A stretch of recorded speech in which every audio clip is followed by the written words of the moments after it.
समाज के बार बार चढ़ चुके प्रणाम करते आप सबके समक्ष एगो चैता के एल्बम भेज रहा बानी। हमरा आशा न विश्वास बा कि आप लोग के जरूर बढ़िया लागे। एकदम एकदम फिर से हमारा वही समाज राम मंगिया भैया, भुवेश बाबा, रतन शर्मा जी, आज हाथ के संजय भैया टुनटुनावत और मुन्ना जी भी बाड़े, साथ में किलाट लेके बुचुल भैया भी फूकत ए बबुआ। आज के डेट में जेकर सबसे तेज लेखनी चलत हमरे बड़ भाई उमेश अनमोल भैया, प्रभु विष्णुपुरी जी और साथे साथे शक्ति सोना जी भी उपस्थित बानी।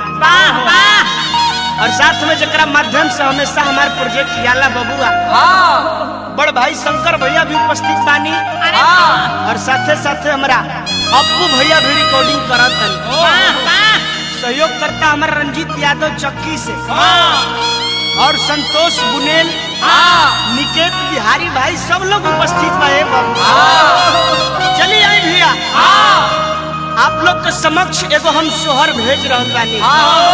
हमरा आशा न विश्वास बा कि आप लोग के बहुत बढ़िया लागी। एक जानी के मर्दा गौना करा के बहरा चल गई बबुआ। आजाद जी की साल भर के बाद मर्दा घरे आइल बा। देखो तक कि गोदी में लालना खेलता। मर्दा पूछता कि बात लइका भइल ह त कैसे भइल ह? कैसे भइल ह? चुप चुप तोरा भाई के देवता। मर्दा पूछत ए बबुआ अरे सच सच बतिया बता तो प्यारी धनिया। सच सच बतिया बता तो प्यारी धनिया के करह। अरे के करह गोदी में हरियावा के करह। गोदी में हरियावा के करह। सच सच बतिया बता तो प्यारी धनिया। सच सच बतिया बता तो प्यारी धनिया के करह। अरे के करह गोदी में हरियावा के करह। गोदी में हरियावा के करह। गोदी में हरियावा के करह।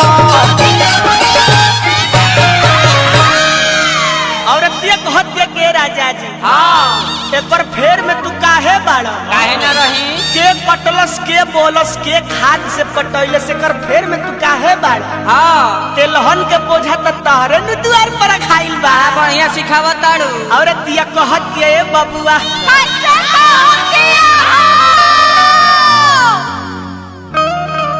अरे चाहे पिया मरबा चाहे रे करियबा। अरे चाहे पिया मरबा चाहे रे करियबा। इ त देवर हटे इ त देवर हटे जमल हो हरिला महादेवर के। जमल हो हरिला महादेवर के। लइका के फुआ लोग सोहर अलगे गावेला बाबू। इस तरीका से गावेला। देखी ओइ जा पहुंचल बा लोग नाच के बबुआ के दुआ देता लोग। कैसे कहत लोग बबुआ? कैसे? कंगना लुटावा या भौजी कना बाली लुटावा या भौजी।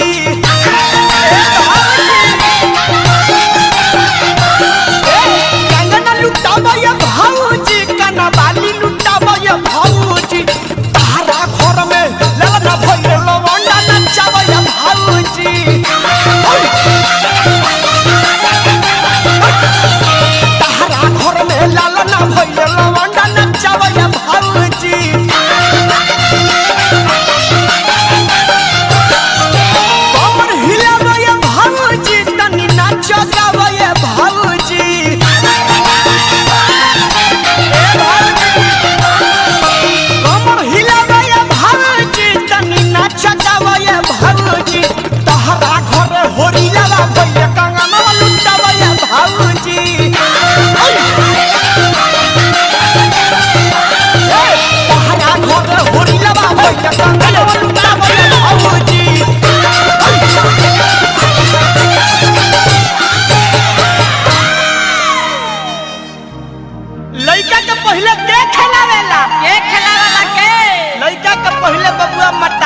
खेलावे ले कैसे कैसे देखी अपना आंचल में मट्टारी लेके कैसे खिलावे ले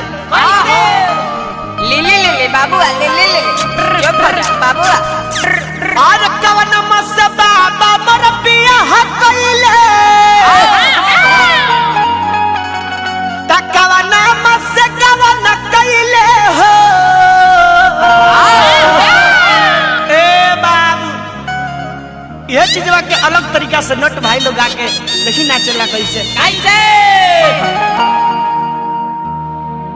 कवन मसे बाबा मर पिया हकइले कवन मसे कवन कइले हो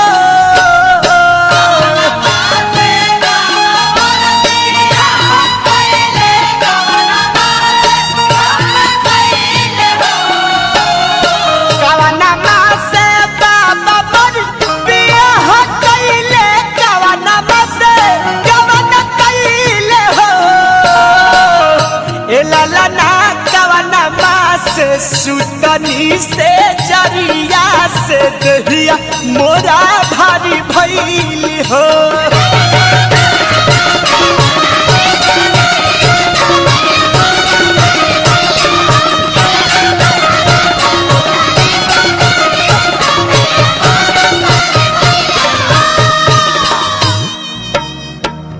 देखी और कैसे कहतरी कैसे का कहत लोग ए बबुआ कैसे हो रहरी के दाल देखी हुलिया में भात देखी छिकिया में हो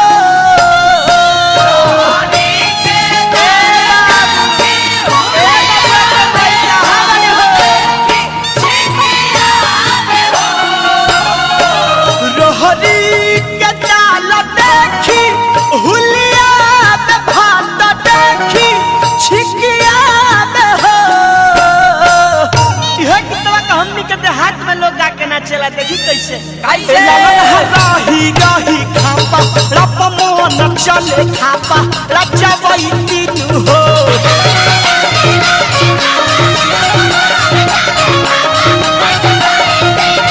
राही राही खापा रप मोहन चले खापा रचा वही तीनू हो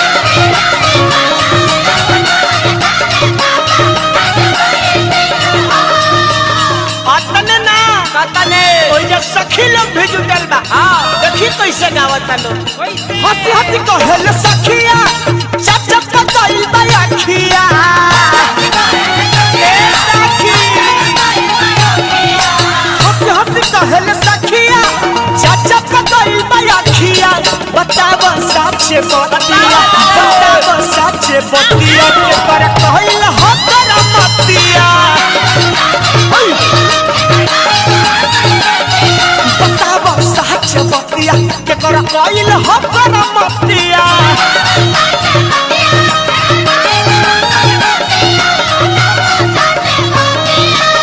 देखी लास्ट में बबुआ के दुआ देवे खातिर किन्नर समाज के भाई लोग जुटल बा अरे नाना हुआ जल्दी खिलाओ रे हाय हाय हाय मारूंगी हाँ आई हो दीदी कैसे बोल करूँ हो देखी वो लोग बबुआ के दुआ देता ऐसे ऐसे दुआ देता है बबुआ कैसे बाबा के ऊंचा हो गई रे पगरिया झुकल बटुरा पगवा नगरिया बाबा के ऊंचा हो गई रे पगरिया झुकल बटुरा पगवा नगरिया बजाओ बजाओ बजाओ मोर सखिया लाला हुआ है बजाओ मोर सखिया लाला हुआ है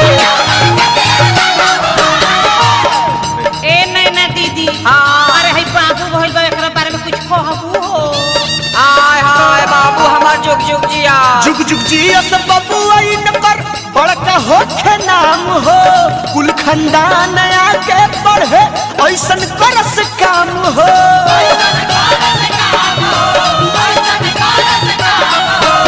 जुग जुग जिया सब बबुआ इन पर बड़का होखे नाम हो